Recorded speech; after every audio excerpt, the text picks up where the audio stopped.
Nahodha, mimi sasa nataka nijue. Ndio.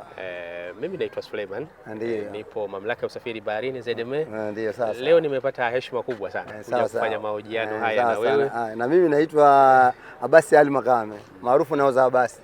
Wa Pangani Kokotoni. Mashaallah. Au Tanga, Bagamoyo.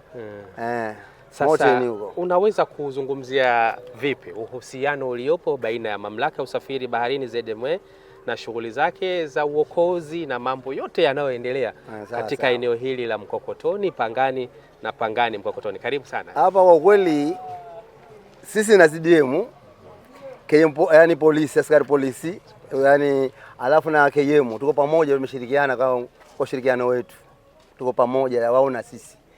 Tukiwa baharini likitokea tokeo lolote hilo, basi wao lazima tuwasiliane nao. Tunasiliana nao inakuwa tuko pamoja halafu na wao changamoto ikitokea baharini pia vile vile inakuwa tunasiliana na hapa yani Bagamoyo, Tanga kule kote tunasiliana nao.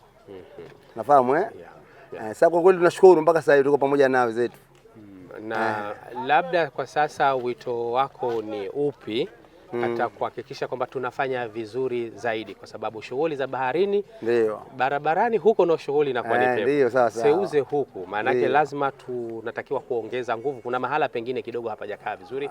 Ushauri wako ni upi kwa siku zijazo? Ushauri wangu mimi mpaka sasa hivi changamoto zinatokezea. Sasa mpaka sasa hivi kwa kweli uokozi tuko nao sisi, lakini mdogo. Maana tuna faiba ina mashine yake super 40 na faiba yetu ya taruma 6 yani ndogo. Kwa vile ilikuwa tuna changamoto tupate ngala boti ile kwa kubwa zaidi. Maana ndani ya kazi zetu hizi inakuwa tuko kama watu 10, 12, ikutwa ni mitihani. Kwa ile boti tulionayo inakuwa ni watu tukijazana mule inakuwa boti ndogo. Lakini changamoto tulionalo tunaomba msaada. Tunaomba msaada tupate ngala boti ile kwa kubwa itusaidilie. Ngala kuna upepo mwingi, hawa upepo kidogo, lakini ngala wakija ukifika katika chombo wakitimia watu kama 10, 20, 30 boti kiwa kubwa, basi pia afadhali tunaokoa, inakuwa tunaokolewa au tunaokoa. Na kama sisi manahodha kama ile boti tuko nayo, basi ndio sisi tuko manahodha sisi wenyewe. Ndio tunaomba msaada huo.